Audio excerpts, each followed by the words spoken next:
"Could you pretend to be my boyfriend today?" An 80-year-old black woman asked the Hells Angels. What they did next was, "Could you pretend to be my boyfriend today?" The question came out slowly, without hesitation, the voice of someone who had chosen what to say before opening her mouth. Raymond Morales stopped squeezing the gas pump nozzle and looked at her. 80 years old, skin as dark as mahogany, white hair held back with 2 metal clips, a simple black dress, closed-toe shoes that weren't new. In her hands, a worn brown leather purse, and a yellow envelope she held with 2 fingers, slightly away from her body, as if carrying something she didn't want to mix with the rest of the world. Raymond was at the gas station on US 41 in rural Tennessee. 16 bikers from the club were behind him, some still filling up, others standing with their hands on their bikes, black leather gleaming in the September heat. The kind of group that makes people cross the street before they get close. Dorothy Hayes had walked straight toward Raymond, without veering off, without hesitating, with the ease of someone who knows exactly what they're doing and has already calculated the risk before taking the first step. One of the bikers, younger with a tattoo on his neck, flashed a sideways smile. Raymond turned his face toward him. For a second, just a second, the smile vanished. "Whose wake is this?" Raymond asked. It wasn't the question most people would have asked. Most would have said, "What?" or told her to back off. Raymond asked what mattered. "Harold Whitfield," Dorothy replied. "I worked at his house for 42 years. I started when I was 38. I left when I was 80, when he got too sick to remember my name." She paused, though he rarely knew it before that either. The hot wind from the highway blew between them. Neither of them blinked. "And why do you need someone by your side?" Raymond asked. Dorothy adjusted the envelope in her hand. She didn't answer right away. There was something she was choosing how to say. Not because she didn't know, but because some truths require caution even when spoken to a stranger. "His daughter will be there," she said. "Catherine Whitfield. And I'm not going to walk into that hall as if I were a maid who came out of obligation." She lifted her chin a few millimeters. "I'm going to walk in as Dorothy Hayes, which is my name, and which, for 42 years, no one inside that house bothered to pronounce correctly." Raymond stared at her. It wasn't the kind of look that assesses whether someone is lying. It was the kind that recognizes something familiar in an unexpected place. "All right," he said.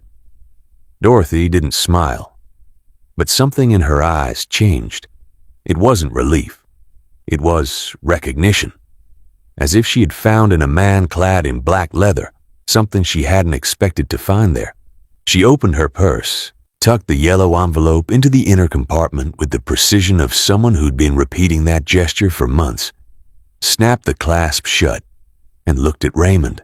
"What's your name?" "Raymond."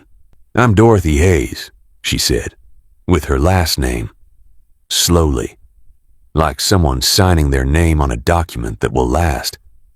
The other bikers began to get ready without anyone giving the order. Engines were started. Someone tossed an empty bottle into the trash. The gas station returned to its usual noises. A truck on the highway, country radio at the register, gasoline and hot asphalt. Dorothy Hayes was about to go to the wake of a man who never knew who she was, and she was going to arrive accompanied by 17 Hells Angels. What no one knew yet, not Raymond, not the others, not Dorothy, was that this wake wasn't going to end the way any of them expected, and the yellow envelope had everything to do with it. If you're enjoying this story, don't forget to subscribe to the channel. What comes next changes everything. Raymond lent her a second helmet. Dorothy put it on without complaining, without making a joke, without mentioning that she had never ridden a motorcycle in her life, which was true. The road stretched out beneath them. Behind them, the 16 rode in single file, their engines making a noise that closed in around them like a moving wall. Dorothy didn't scream. She didn't cling to him in panic. She held Raymond's shoulders with both hands and watched the landscape pass by. Open fields, streetlights, an exit sign for Clarksville, with an expression he would only understand later, when he stopped to think. She seemed to be saying goodbye to some version of herself. They stopped at a traffic light. Raymond turned his face slightly. "How long has it been since you've been to the Whitfield house?" "6 months, Dorothy said. "When Harold went to the hospital for the last time, Catherine called me and said my services would no longer be needed. With those exact words." She paused. "Your services?" The light turned green. Raymond didn't answer. The silence between them wasn't uncomfortable. It was the kind that happens when two people understand that some things don't need to be said to be understood. When they reached the town limits, Dorothy asked him to pull over onto a side street. She got off the motorcycle carefully, handed back the helmet, and stood on the sidewalk for a moment, staring at nothing in particular.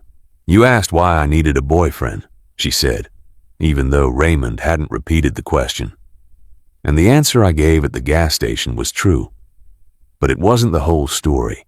Raymond turned off the engine. The others stopped behind them, forming a silent line along the curb. "About 15 years ago, Catherine brought a friend over for dinner," Dorothy continued. "I was setting the table. The friend looked at me and asked who I was, and Catherine said, without stopping her meal, without turning around, 'It's the talking furniture.' The silence that followed lasted longer than necessary. Everyone laughed, Dorothy said, and I stood there with my plate in my hand, smiling as if I hadn't heard. She looked down at her own hands, because it was easier than any alternative. Raymond said nothing. "I didn't leave that day," she said. "I stayed. Because I needed the job. Because I had bills. Because it was simpler to pretend it had gone by too fast to hurt." She breathed slowly. "But I carry that day with me to this day. I carry the face I made in that moment. I carry the smile that wasn't mine. There were 15 years compressed into every word. Today I won't be a piece of furniture," Dorothy said. Her voice didn't waver. "Today I'm going to walk into that hall as a woman who chooses who she arrives with. And I want Catherine to look me in the eye and understand, without my having to say a single word, that I've never forgotten." That was it. That was what lay behind the request at the station. It wasn't physical protection. It wasn't fear of Catherine. It was dignity with a witness, the refusal to be invisible once again in a space she had filled for decades. Raymond nodded. Slowly. The kind of gesture that replaces words because words would diminish the weight of what was being said. Dorothy opened her purse and checked the yellow envelope, quickly, almost involuntarily, as if checking to see if her heart was still in place. She closed the clasp. She said nothing about the envelope. Raymond noticed. He stayed quiet. There was something there she wasn't ready to explain yet. Maybe not even to herself. She carried that envelope like someone who holds on to a debt they don't know how to collect, or a truth they don't know how to bear. "How much time do we have left?" Raymond asked. "An hour and a half until the hall closes," Dorothy said. He started the engine. "Then let's go." The procession resumed, and Dorothy Hayes, back in the borrowed helmet, hands on the shoulders of a man she'd known for less than an hour, felt something she hadn't felt in a long time. That she wasn't alone, but what awaited her in that hall went far beyond what either of them had anticipated that afternoon.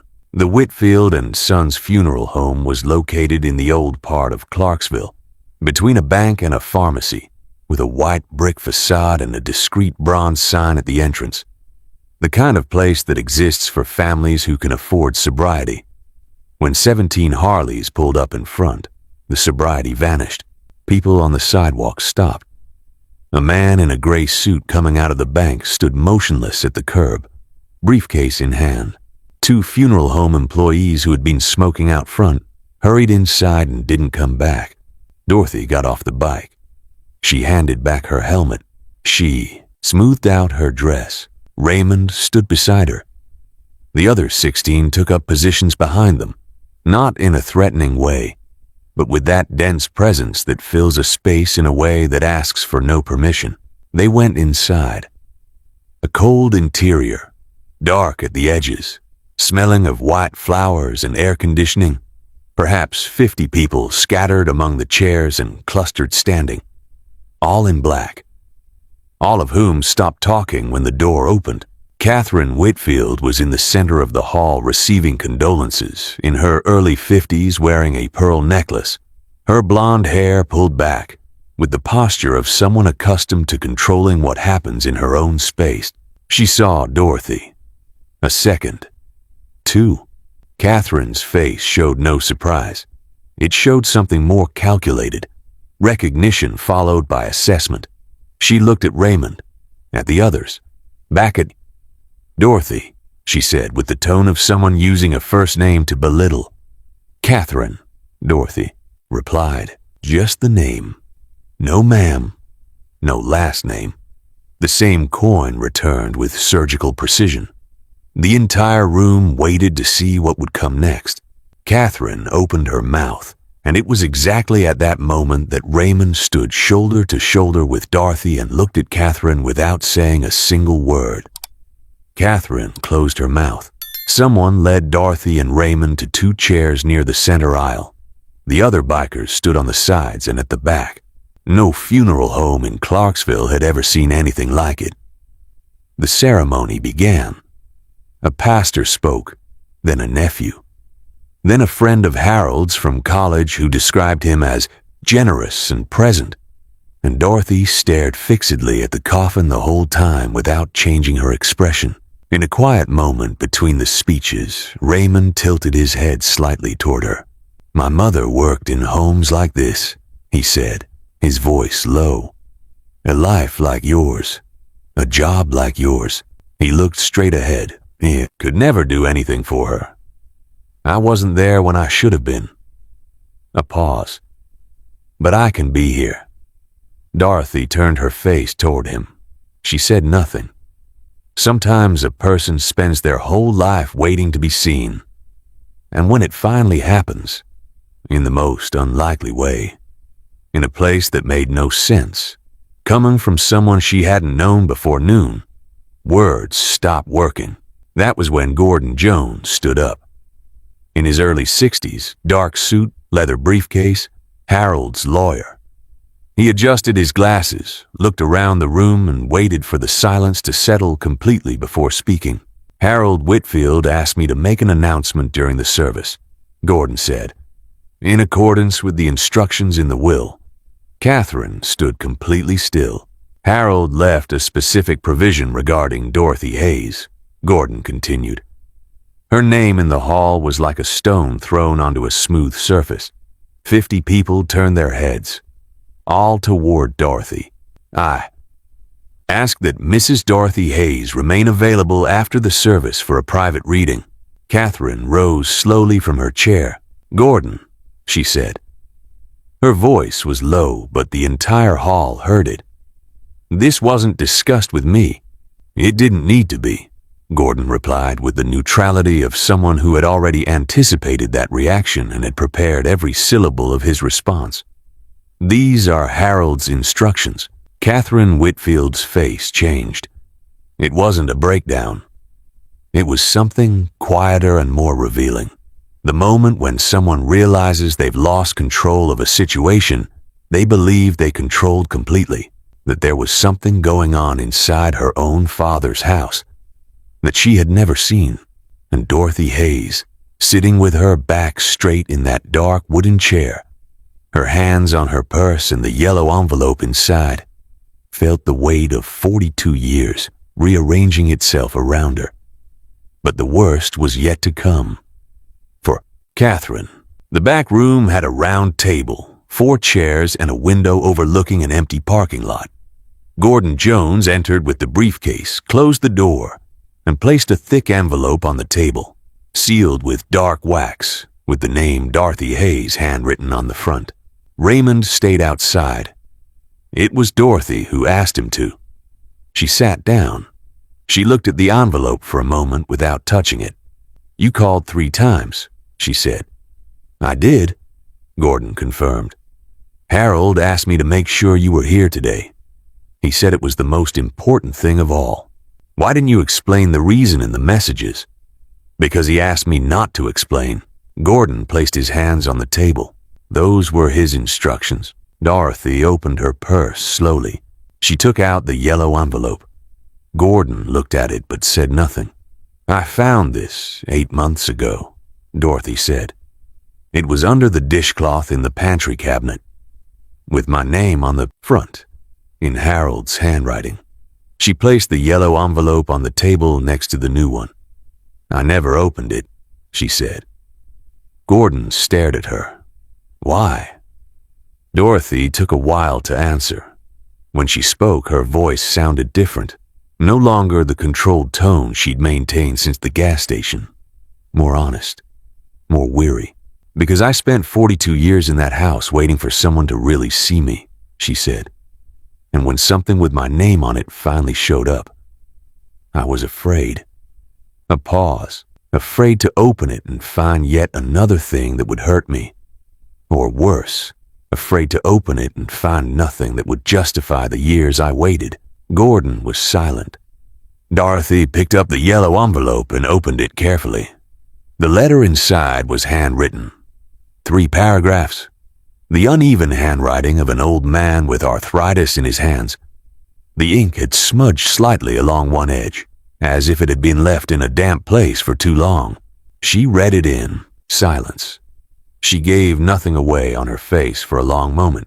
Then she read it again, more slowly. "He writes that he wanted to apologize to me," she said, more to herself than to Gordon. "He says it took him too long.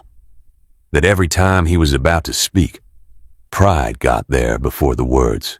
She folded the letter carefully as if it were fragile. "And at the end he writes, 'There's something I need you to know.' It's in the envelope with Gordon." She looked at the thick envelope on the table. "What is it?" she asked. Gordon broke the seal. He pulled out a folded document and a second sheet. Office letterhead, signature, notary stamp. "Harold recorded a video message," Gordon said. "He asked that it be shown in the hall today, during the service, with everyone present. And with your name." He paused. "Catherine tried to block the screening last week with a temporary restraining order." Dorothy stood motionless. "The request was denied yesterday morning," Gordon said. "That's why I needed you to be here. Harold left very clear instructions. If Dorothy Hayes wasn't present, the video shouldn't be shown. All of it. The 3 unanswered calls. The envelope kept for 8 months without being opened. The letter hidden under the cleaning cloth as if Harold didn't know how to deliver what he had written. Began to make sense in a way that hurt. He didn't leave you any money, Gordon said carefully. Catherine was right about that. Dorothy didn't seem surprised. There were 80 years of experience behind that lack of surprise. What did he leave me? She asked. Gordon folded his hands on the table. I think it's best if you hear it in his own voice. Dorothy stared at him for a moment. Then she put both envelopes into her purse, the yellow one and the new one, zipped it shut, and stood up from her chair. There was a room full of people waiting on the other side of that door. And 42 years that were about to be spoken aloud. The hall was still gathered. People were still chatting in hushed groups, coffee cups in hand, pretending not to be curious about what had happened in the back, the kind of pretense that no one believes, but everyone maintains out of social convention. Catherine was near the entrance, cell phone to her ear, her voice low and stiff. When she saw Dorothy coming back, she hung up. "This isn't what you're thinking," Catherine said, approaching with measured steps. "My father had been ill for the past few months. He wasn't lucid. Anything he signed or recorded in that state." "Catherine," Dorothy said, "that's all," in the voice of an 80-year-old who no longer has the patience for preambles. Catherine shut her mouth. Gordon Jones entered the hall with a laptop and asked for attention. Silence fell quickly, not out of respect, but from curiosity that could no longer masquerade as politeness. According to Harold Whitfield's instructions, Gordon said, he recorded a message that he asked to be shown today. At this service, in the presence of Dorothy Hayes, he turned the laptop toward them. He pressed play. The image showed Harold Whitfield sitting in a leather chair in a simple room. Old, thin, with the clear eyes of someone who has just made a decision and doesn't yet know if it's too late. My name is Harold Whitfield. I am 78 years old and will probably not reach 80. His voice was hoarse but steady. I want to talk about Dorothy Hayes. 50 people in a funeral home. Complete silence. Dorothy worked in my home for 42 years. She woke up early when I woke up late. She took care of my children when I wasn't there. She kept that house running while I pretended things worked on their own. Harold paused. He looked to the side. He continued, I never treated her the way she deserved. I let my daughter be cruel to her and stayed silent. I called her work service and her service an obligation. And I never pronounced her name correctly in front of anyone because I was ashamed to admit that she mattered more than I let on. Catherine Whitfield stood in the center of the living room, rigid, her hands clasped in front of her body. Dorothy Hayes is the most dignified person who has ever walked through my life. And I wasted 42 years without having the courage to say that while she was still in my house. Harold looked directly at the camera. I don't have any money to give you, Dorothy. You deserve more than I have. But the little house at the back of the property, the one you used to have lunch in when you needed a moment to yourself, where you planted that garden I pretended not to notice, that house is yours. Deed drawn up. Registered. No strings attached. No conditions. A pause. And if you're in this room listening to this, I want everyone here to know your name. Dorothy Hayes, not the maid, not the cleaning lady. Dorothy Hayes, who was more dignified than any of us in that house, and who deserved to hear this long before today. The video ended. 4 seconds of complete silence. Catherine took a step toward Gordon, her face flushed, but Raymond Morales stood up before she could reach him. Without saying a word, without gesturing, the other 16 followed suit, positioning themselves naturally, forming a line between Catherine and the lawyer. A human corridor, black leather and red patches on both sides. In the center of that corridor, Dorothy Hayes stood. She didn't cry. She didn't smile. She stood there in her simple black dress and old shoes, her white hair held back by 2 metal clips, and she absorbed every word of that video as if she needed them to sink in slowly, as if 42 years of invisibility needed more than a few seconds to begin to unravel. 50 people watched. Then she looked at Raymond. He was by her side, exactly where she had asked him to be, exactly where he had chosen to stand. Thank you, she said. It was you, he replied. Dorothy Hayes slung her purse over her arm, fastened the clasp one last time, the 2 envelopes inside, the yellow one and the new one, the incomplete letter and the one spoken in public, and walked toward the exit. Catherine Whitfield said nothing more. 50 people watched Dorothy leave. With slow steps, with her back straight, with her full name finally being heard in the one place where it had never been spoken as it should have been. Outside, the September sun was still high over Clarksville. Dorothy stopped on the sidewalk. She closed her eyes for a second. She breathed in the warm afternoon air, as if experiencing something that hadn't been available before that moment. Then she opened them. Her life, from that point on, would begin in a small house with a garden she had planted herself, on a piece of land that should always have been hers. And this time, no one was going to call her a piece of furniture. If this story touched you in any way, subscribe to the channel and turn on the notification bell. There are many more stories like this waiting for you.